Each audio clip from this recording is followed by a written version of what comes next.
Krisis air bersih akibatkan musim kemarau terjadi di Kota Bula, Kabupaten Seram, bagian timur Maluku.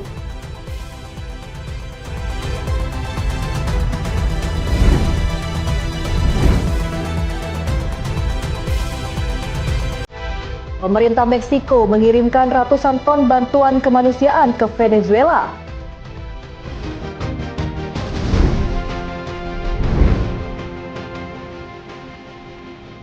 Golden State Warriors resmi menambah kekuatan jelang musim NBA 2026 hingga 2027.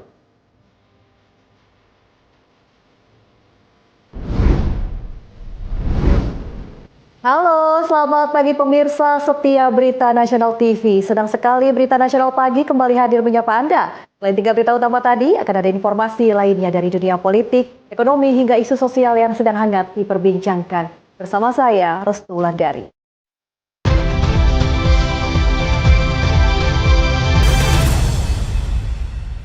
Kita langsung saja ke informasi pertama pemirsa. Krisis air bersih akibat musim kemarau mulai dirasakan warga di Kota Bula, Kabupaten Seram, bagian timur Maluku. Mengatasi kesulitan, warga Polres STB mengerahkan mobil water cannon untuk menyalurkan bantuan air ke pemukiman warga. Krisis air bersih yang melanda sejumlah kawasan di Kota Bula, Kabupaten Seram, bagian timur Maluku sebulan terakhir. Hal ini pun membuat warga kesulitan memenuhi kebutuhan air untuk keperluan sehari-hari. Musim kemarau yang terjadi dalam beberapa bulan ini menyebabkan menurunnya ketersediaan air bersih di sejumlah pemukiman. Merespons kondisi tersebut, Polres Seram bagian timur mengambil langkah cepat dengan menyalurkan bantuan air bersih menggunakan kendaraan taktis armored water cannon.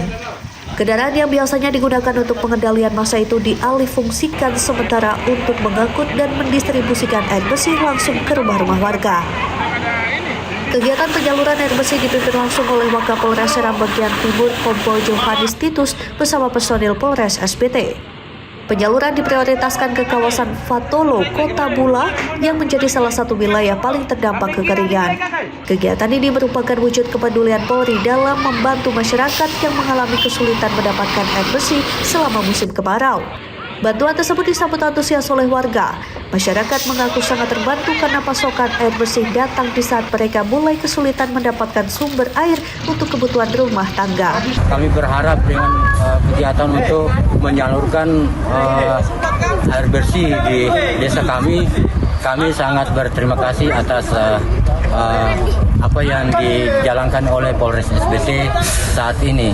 Dan kedepannya semoga Polres SBT semakin berkembang sampai pada titik akhirnya. Penyaluran air bersih akan dilakukan secara berkala ke titik-titik lain yang terdampak kekeringan.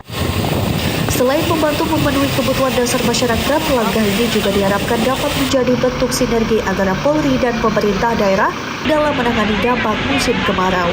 Dari Seram bagian timur Maluku, Tim Liputan Berita Nasional TV. Kebakaran hutan dan lahan seluas sekitar 90 hektar melanda Kota Bula, Kabupaten Seram bagian timur Maluku. Api yang diduga diperparah tiupan angin kencang berhasil dipadamkan setelah petugas gabungan berjibaku memadamkan api.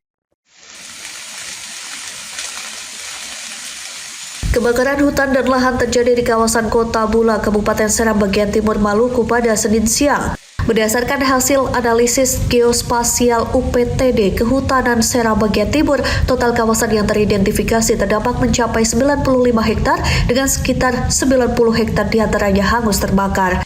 Kepala UPTD Kehutanan Seram bagian timur, Musa Rumakat, menjelaskan kebakaran mulai dilaporkan sejak Minggu malam, namun upaya penanganan secara intensif baru dilakukan pada Senin pagi.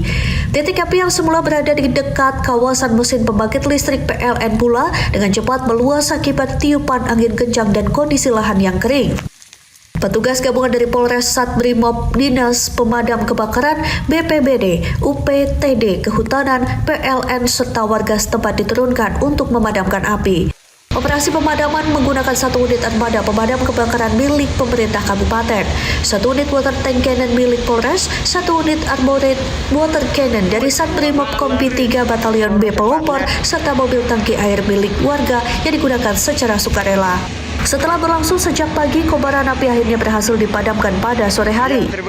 Kepala Dinas Pemadam Kebakaran Kabupaten Seram bagian Timur Hadi Rumbalifat mengimbau masyarakat agar tidak melakukan aktivitas yang dapat memicu kebakaran, seperti membuka lahan dengan cara membakar atau membuang puntung rokok sembarangan, mengingat musim kemarau masih berlangsung.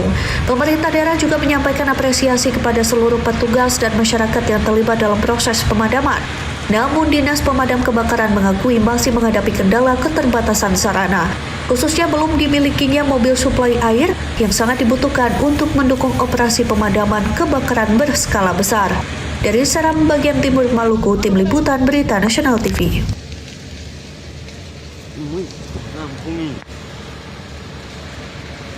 Memasuki musim kemarau, warga di sejumlah wilayah di Kabupaten Pandeglang, Banten mulai mengalami krisis air bersih yang cukup parah. Kondisi ini dipicu oleh menyusutnya sumber air bersih warga sehingga tidak lagi layak digunakan untuk memenuhi kebutuhan sehari-hari.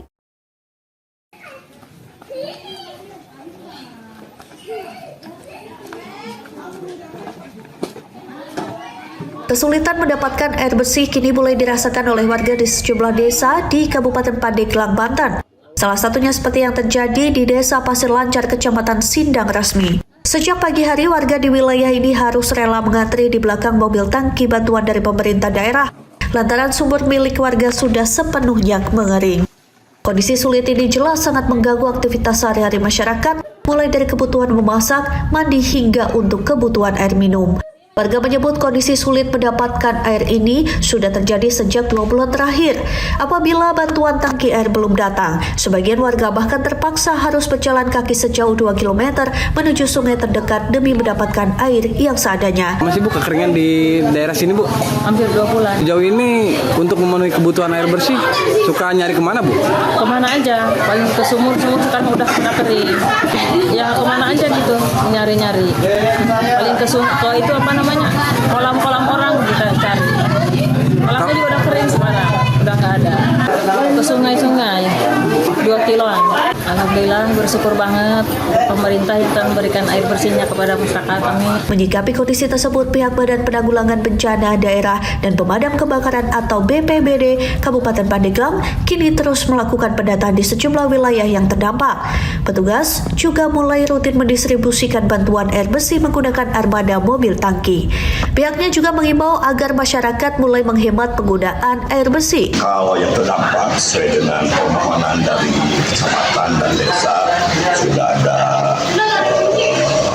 3 kecamatan, yaitu Kecamatan Aksana, Kecamatan Candasari, dan Kecamatan Sindang Resmi.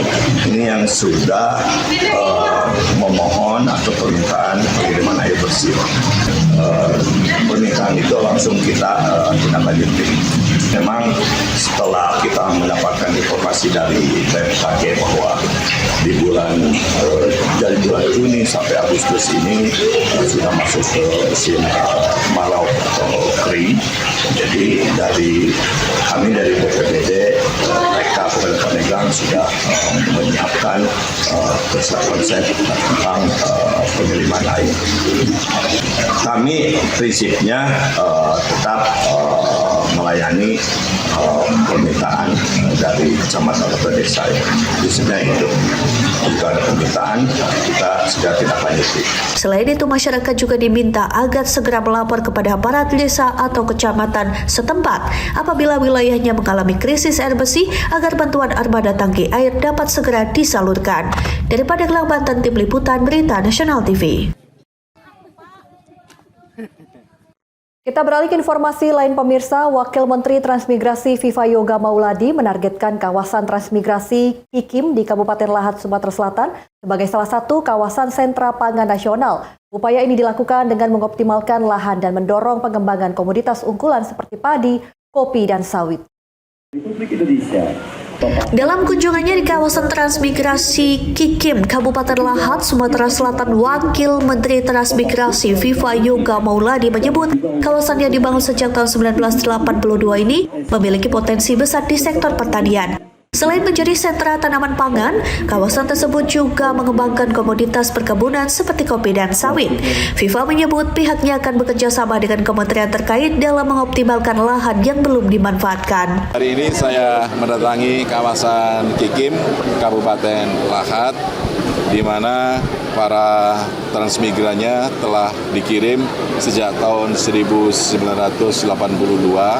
Di SP1 ada 400 kepala keluarga, di SP2 ada 500 kepala keluarga, dan seterusnya. Dan ini menjadi bagian penting dari pengembangan kawasan Kikim untuk produk unggulannya tanaman pangan, terutama padi, dan juga ada perkebunan, kopi, dan sawit.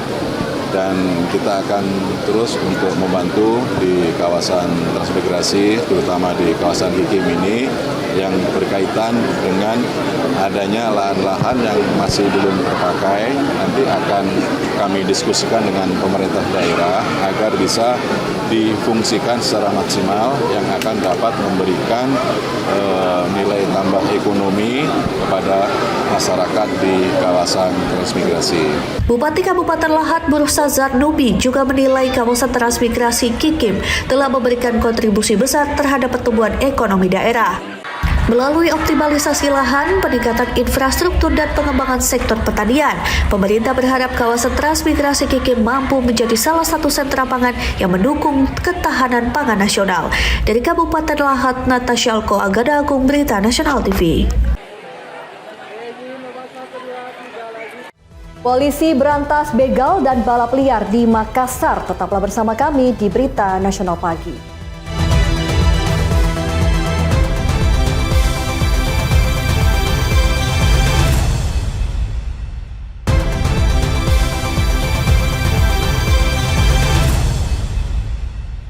Anda kembali pemirsa bersama kami di Berita Nasional Pagi. Pemirsa, maraknya aksi balap liar dan pembegalan di Kota Makassar, Sulawesi Selatan kian meresahkan warga. Menanggapi situasi tersebut, aparat kepolisian dari Polrestabes Makassar menggelar patroli skala besar di sejumlah titik rawan. Sasaran utama petugas terutama di sejumlah ruas jalan utama yang kerap dijadikan arena balap liar dan lokasi pembegalan. Langkah tegas ini diambil guna menekan angka kriminalitas jalanan yang kian mengkhawatirkan.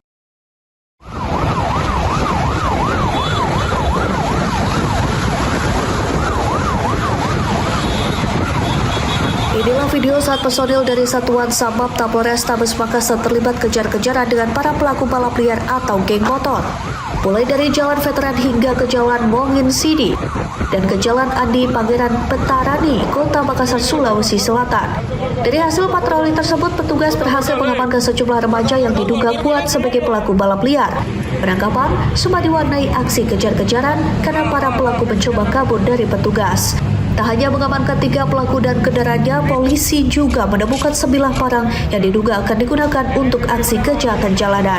Dapat kami jelaskan bahwa setelah kita melaksanakan operasi rutin atau apel KRD yang dipimpin oleh Bapak Kabaop tadi, kita melakukan untuk pemantauan wilayah Makassar, terutama jalan-jalan di Makassar yang saat ini marak dengan geng motor dan juga balapan liar.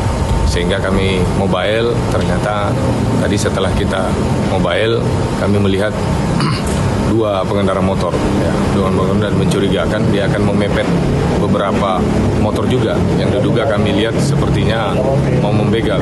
Namun kami pepet dengan ini. Setelah kami pepet, kami hentikan dan kami amankan. Kami geledah, ternyata ada sajamnya, ada pisaunya, sehingga kami amankan. Untuk saat itu juga kami tindak lanjuti koordinasi dengan Jatanras dan menyerahkan tindak lanjutnya ke Jatanras Reskrim. Berapa orang tadi yang dapat kami jelaskan bahwa itu tadi kita amankan 3 orang karena mereka gonceng 3. Mereka sepertinya gelagat dugaan kami akan melakukan penghentian orang atau upaya kekerasan di jalanan seperti membegal. Guna pemeriksaan dan pembinaan lebih lanjut, 3 remaja beserta barang bukti langsung digelandang ke Mapolrestabes Makassar. Patroli serupa dipastikan akan terus diintensifkan demi mengembalikan rasa aman bagi warga Kota Makassar. Dari Makassar, Sulawesi Selatan, Tim Liputan Berita Nasional TV. Tim Jatanras dari Polrestabes Makassar membubarkan aksi balap liar yang kerap terjadi di sejumlah ruas jalan protokol. Sempat terjadi aksi kejar-kejaran antara petugas dengan para pemuda. Didapati 5 orang pemuda yang membawa senjata tajam.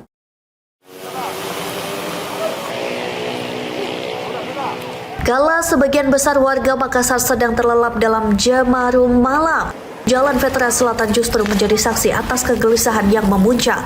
Segerombolan remaja dengan kuda besi mereka mematik rasa mengukir bahaya di atas aspal yang lengang. Namun petualangan malam mereka tak bertahan lama. Sekejap saja deru sirine dan kedatangan tim Jatan Ras Satreskrim Polrestabes Makassar memecah kesombongan lalu lintas tersebut. Suasana berubah menjadi kocar-kacir, ketakutan menggantikan nyali. Aparat kepolisian terlibat kejar-kejaran hingga para pelaku nekat menerobos barikade mala. Naas di tengah kepanikan yang memutar, kendaraan mereka saling bersenggolan, membuat tubuh-tubuh muda itu tersungkur dangkal di atas kerasnya jalanan. 5 remaja yang seharusnya bergelut dengan buku dan masa depan, kini hanya bisa tertunduk lesu. 2 unit sepeda motor serta senjata tajam jenis panah busur yang siap melukai menjadi bukti sisi gelap remaja kota. Tanpa ampun, kelima pelajar ini digiring menuju posko Jatan Ras Polrestabes Makassar untuk mempertanggungjawabkan nafsu mereka di hadapan hukum. Kami berhasil mengamankan sekitar 5 orang dan selanjutnya kami amankan di posko untuk dilakukan penyelidikan, dan apabila tidak terkait dengan tindak pidana, kami melakukan pembinaan. Tapi untuk 5 orang ini akan dipanggil orang tuanya dan juga diminta dilengkapi ya untuk motor yang. Jadi pembinaan kami yang dilakukan di kepolisian memanggil Tripika dan orang tuanya dan kendaraan untuk dilengkapi sesuai dengan standar berlalu lintas yang ada. Mala tak akan pernah bisa membenarkan ketakutan. Pihak kepolisian kini menanti kedatangan para orang tua agar rumah kembali menjadi tempat terbaik untuk mendidik. Dari Bangsa Sulawesi Selatan, Tim Liputan Berita Nasional TV. Pemirsa, berhati-hatilah saat mengemudi kendaraan dalam kondisi lelah dan mengantuk. Diduga akibat sopir mengantuk, sebuah minibus melaju kencang dan menabrak truk yang sedang mengantri di depan SPBU di Jalan Trans Sulawesi, Kabupaten Goa, Sulawesi Selatan. Kerasnya benturan membuat bagian depan minibus ringsek parah.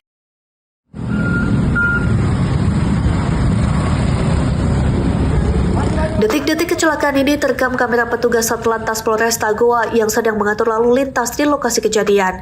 Evakuasi 3 penumpang termasuk sopir minibus berlangsung dramatis karena ketiganya sempat terjepit di dalam badan mobil yang ringsek. Beruntung ketiga korban berhasil diselamatkan meski mengalami trauma berat.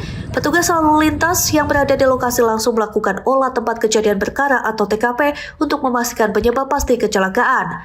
Dari hasil penyelidikan sementara, kecelakaan terjadi saat truk sedang mengantri untuk mengisi BBM jenis solar di depan SPBU Jalan Trans Sulawesi Sumbu Minasa, Kecamatan Somba Opu. Tiba-tiba, minibus yang melaju dengan kecepatan tinggi langsung menabrak bagian belakang truk. Pada saat mengendarai kendaraan roda 2, Ada korban, Mas?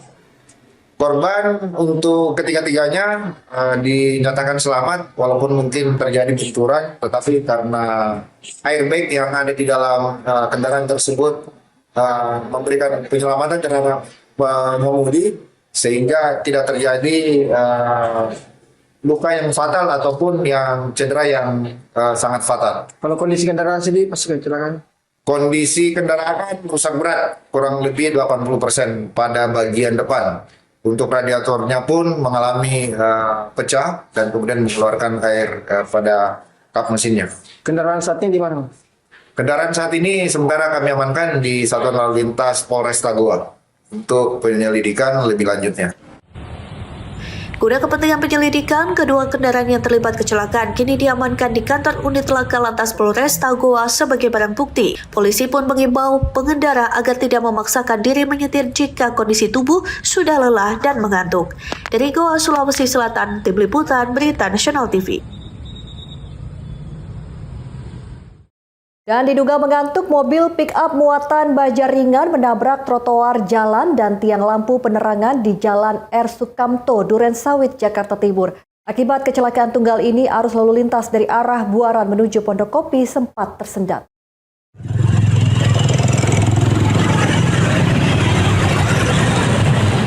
Seperti inilah kondisi mobil pickup muatan baja ringan yang menabrak trotoar pembatas jalan dan tiang lampu penerangan jalan di Jalan R. Sukamto Durensawit, Jakarta Timur, Senin sore. Kondisi mobil masih di lokasi kejadian ini terlihat rusak parah pada bagian depan.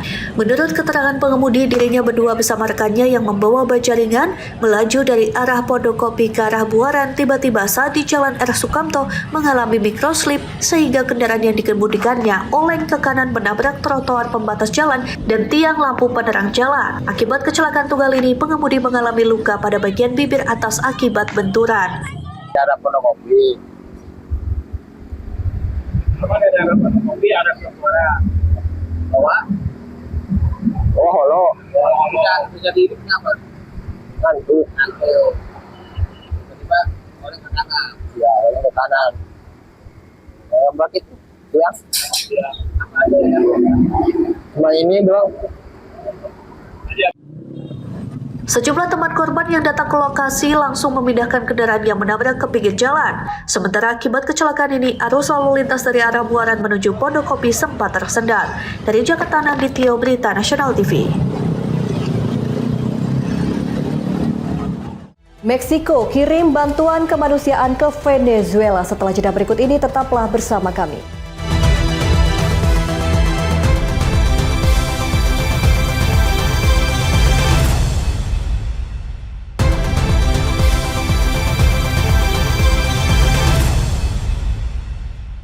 Anda kembali bersama kami pemirsa di Berita Nasional Pagi. Pemirsa, pemerintah Meksiko mengirimkan ratusan ton bantuan kemanusiaan ke Venezuela untuk membantu korban gempa bumi yang melanda negara itu pada 24 Juni lalu. Pengiriman dilakukan menggunakan 2 kapal Angkatan Laut Meksiko yang tiba di pelabuhan La Guaira. 2 kapal Angkatan Laut Meksiko Arm Isla Holbox dan Arm Huasteco tiba di pelabuhan La Guaira, Venezuela dengan membawa bantuan kemanusiaan bagi warga yang terdampak gempa bumi pada 24 Juni lalu. 2 kapal menyelesaikan pelayaran selama 8 hari dari pelabuhan Veracruz, Meksiko dengan menempuh jarak sekitar 3.600 km melintasi Laut Karibia. Total bantuan yang dikirim mencapai lebih dari 388 ton dengan volume sekitar 2.003 meter kubik. Muatan tersebut meliputi bahan pangan, air minum kemasan, perlengkapan kebersihan, obat-obatan hingga peralatan medis. Selain itu, Meksiko juga mengirim 4 unit instalasi penjernih air. Masing-masing unit mampu memproduksi hingga 1.000 liter air bersih setiap jam untuk membantu memenuhi kebutuhan air bersih masyarakat di wilayah terdampak. Sekitar 100 personil brigade tanggap darurat Angkatan Laut Meksiko turut diterjunkan untuk membantu proses pembongkaran dan distribusi bantuan. Mereka juga akan memasang dan mengoperasikan fasilitas penjernih air serta berkoordinasi dengan otoritas Venezuela. Pemerintah Meksiko menyatakan pengiriman bantuan ini ditujukan untuk mendukung tahap pemulihan pasca bencana. Langkah tersebut diharapkan dapat membantu memulihkan layanan dasar serta memenuhi kebutuhan mendesak masyarakat yang terdampak gempa bumi. Sebuah klinik medis keliling hadir di kamp pengungsi Al-Aman, Deir Al-Balah, Gaza Tengah untuk memberikan layanan kesehatan bagi warga yang kesulitan mengakses fasilitas medis akibat konflik berkepanjangan. Klinik medis keliling yang dioperasikan Emirates Medical Center mulai memberikan pelayanan kesehatan di kamp pengungsi Al-Aman, Deir Al-Balah, Gaza Tengah. Layanan ini ditujukan bagi ribuan warga yang terpaksa mengungsi dan kesulitan menjangkau pusat kesehatan yang berada jauh dari tempat tinggal sementara mereka. Setibanya di lokasi, tenaga medis langsung menerima pasien dan korban luka. Pemeriksaan kesehatan dilakukan secara langsung, disertai pemberian obat sesuai kebutuhan masing-masing pasien. Salah satu pengungsi, Sa'dia Abu Jarad, mengaku anak-anak di kamp sering mengalami ruam kulit dan infeksi virus. Menurutnya, klinik keliling sangat membantu karena menyediakan obat yang selama ini sulit diperoleh. Pengungsi lain, Amal Halas, juga menyebut kehadiran klinik keliling telah mengurangi beban masyarakat. Sebelumnya, mereka harus menempuh perjalanan yang tidak mudah untuk mendapatkan pelayanan kesehatan di tengah kondisi keamanan yang tidak menentu. Kepala Komite Medis Operasi Civil Rose Night Menteri Muhammad Al-Farah menyatakan pemerintah Uni Emirat Arab telah memenuhi kebutuhan klinik dengan cepat. Berbagai jenis obat terutama untuk penyakit kulit telah disediakan bagi pasien yang tidak dapat menjangkau fasilitas kesehatan. Operasi Walrus Night 3 diluncurkan Uni Emirat Arab pada November 2023 untuk memberikan bantuan kemanusiaan kepada warga Palestina di Gaza. Program ini menjadi bagian dari upaya berkelanjutan dalam membantu pemulihan kondisi kemanusiaan di tengah dampak konflik yang masih berlangsung. Pemirsa, Presiden Brazil Luiz Inácio Lula da Silva melontarkan kritik keras terhadap Presiden Amerika Serikat Donald Trump. Lula menilai rencana pungutan bagi kapal yang melintasi Selat Hormuz dengan bantuan militer Amerika Serikat merupakan tindakan yang menyerupai pembajakan. Hoje tem Twitter do presidente Trump. Presiden Brazil, Luiz Inácio Lula da Silva, mengkritik rencana Presiden Amerika Serikat Donald Trump yang akan mengenakan biaya sebesar 20% dari nilai muatan kapal yang mendapat bantuan militer Amerika untuk melintasi Selat Hormuz. Dalam pidatonya di São Caetano do Sul, negara bagian Sao Paulo, Lula menyebut kebijakan tersebut layak disebut sebagai tindakan pembajakan. Menurutnya, Amerika Serikat tidak memiliki dasar untuk memungut biaya karena Selat Hormuz bukan berada di bawah tanggung jawab negara tersebut. Lula menegaskan, Selat Hormuz telah menjadi jalur pelayaran internasional jauh sebelum memanasnya konflik antara Iran dan Amerika Serikat. Ia juga menilai alasan Washington yang menyebut Iran berupaya mengembangkan senjata nuklir tidak berdasar. Presiden Brazil mengaku pernah berkunjung ke Iran pada tahun 2010 dan menyaksikan penandatanganan dokumen yang berisi komitmen Iran untuk tidak memproduksi senjata nuklir. Menurutnya, tuduhan terhadap Iran mengingatkan pada alasan Amerika saat menginvasi Irak pada tahun 2003. Lula menyatakan konflik di Timur Tengah juga memberikan dampak terhadap perekonomian Brazil. Harga sejumlah kebutuhan pokok seperti beras, tomat, dan bawang mengalami kenaikan. Pemerintah Brazil kini berupaya menahan kenaikan harga bahan bakar, termasuk dengan menerapkan pajak 12% atas ekspor minyak. Situasi di Timur Tengah kembali memanas setelah gencatan senjata sempat berlangsung singkat. Iran mengumumkan penutupan Selat Hormuz bagi seluruh kapal, sementara Amerika Serikat merespons dengan melakukan blokade terhadap pelabuhan-pelabuhan Iran. Itu foi em 2004. Ya, selanjutnya pemirsa, pemerintah Meksiko akan menempuh jalur hukum terhadap Amerika Serikat menyusul meninggalnya 17 warga negaranya dalam pusat detensi dan operasi imigrasi. Langkah ini dilakukan untuk mendorong penyelidikan menyeluruh atas dugaan pelanggaran hak warga Meksiko. Presiden Meksiko Claudia Sheinbaum mengumumkan pemerintahannya akan mengajukan pengaduan resmi kepada Departemen Kehakiman Amerika Serikat dan Kejaksaan di sejumlah negara bagian. Langkah ini bertujuan mendorong penyelidikan atas kematian 17 warga Meksiko yang terjadi di pusat detensi maupun saat operasi penegakan imigrasi. Keputusan tersebut diambil setelah meninggalnya Lorenzo Salgado Araujo, warga Meksiko yang tewas pada 7 Juli 2026 di Houston, Texas, setelah terkena tembakan dalam operasi yang dilakukan agen imigrasi dan bea cukai Amerika Serikat atau ICE. Sheinbaum menyatakan, pemerintah tidak akan lagi hanya mengandalkan jalur diplomatik yang dinilai belum memberikan hasil nyata. Karena itu, pemerintah meminta Departemen Kehakiman Amerika Serikat menyelidiki dan menetapkan pihak yang bertanggung jawab. Menurut Sheinbaum, penyelidikan diharapkan dapat mengungkap penyebab kematian para warga Meksiko di pusat detensi, termasuk 3 kasus kematian yang terjadi saat operasi ICE. Presiden Meksiko menegaskan, perlindungan terhadap warga negara di luar negeri merupakan tanggung jawab pemerintah. Meski menempuh langkah hukum, ia memastikan kebijakan ini bukan untuk merusak hubungan bilateral dengan Amerika Serikat. Sheinbaum menambahkan, kerjasama dengan Washington di bidang perdagangan dan keamanan akan tetap berlanjut. Namun, Meksiko akan terus menuntut penyelidikan apabila hak-hak warga negaranya diduga dilanggar, serta mengajak seluruh masyarakat untuk bersatu melindungi sesama warga Meksiko di dalam maupun luar negeri. Istana Catherine Rusia kembali dibuka untuk umum setelah menjalani proyek restorasi besar-besaran. Setelah jeda berikut ini, tetaplah bersama kami di Berita Nasional Pagi.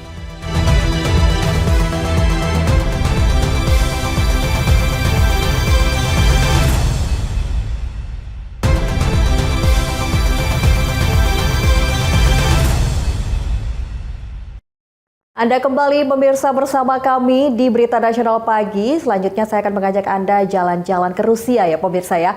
Ada aula bergaya Tiongkok di sayap Zubov, Istana Catherine Rusia yang kembali dibuka untuk umum setelah menjalani proyek restorasi besar-besaran. Restorasi ini berhasil menghidupkan kembali dekorasi bersejarah yang hancur akibat Perang Dunia Kedua.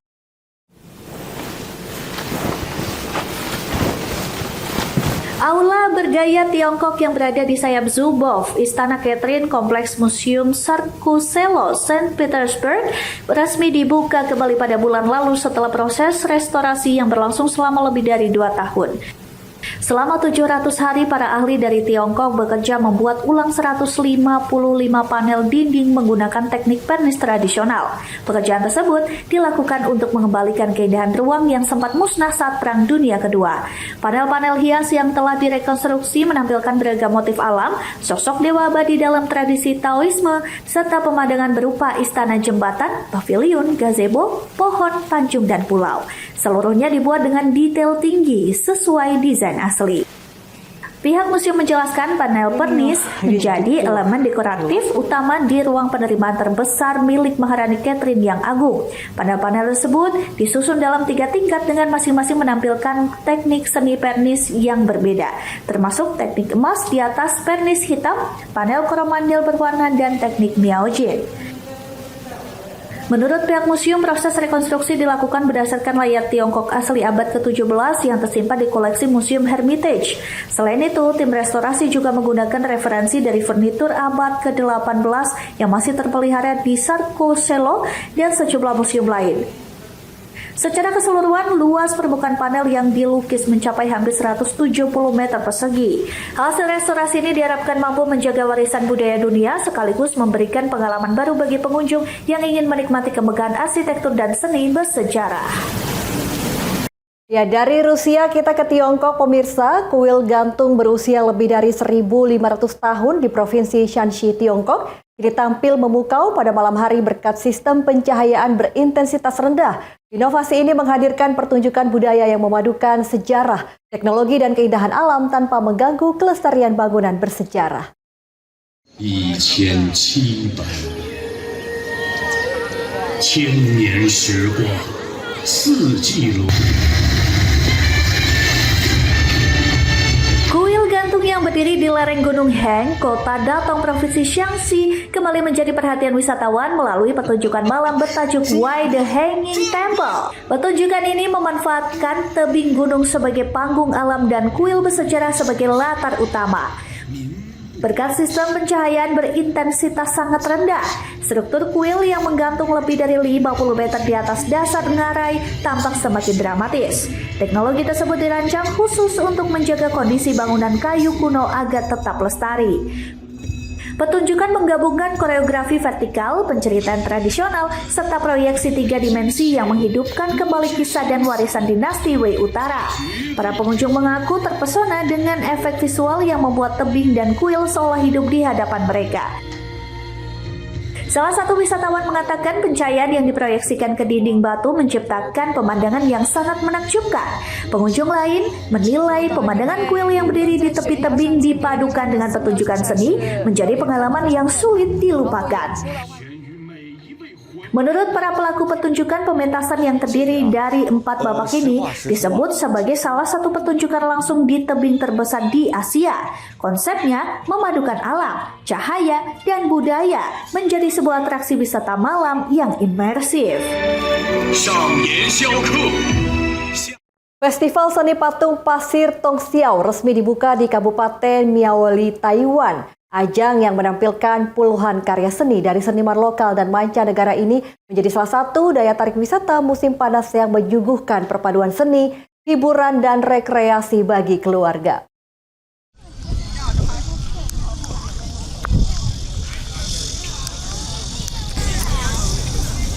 Festival Seni Patung Pasir Tongxiao resmi dimulai pada Jumat 4 Juli di Kabupaten Miaoli, Taiwan. Sebanyak 29 patung pasir dipamerkan dalam ajang ini dengan para seniman masih menyelesaikan sentuhan akhir pada sejumlah karya mereka. Pengunjung tampak memadati area pameran untuk mengabadikan momen bersama beragam patung pasir yang unik. Sejumlah wisatawan juga menyaksikan langsung proses pembuatan patung oleh para seniman, sementara anak-anak dan keluarga menikmati suasana pantai yang berada di sekitar lokasi festival. Salah satu pengunjung bernama Miss Day menyebut pemandangan pada malam hari menjadi salah satu daya tarik utama festival. Menurutnya, pencahayaan yang menghiasi patung-patung pasir menciptakan suasana yang indah dan menarik untuk dinikmati. Festival tahun ini melibatkan seniman dari Taiwan dan berbagai negara.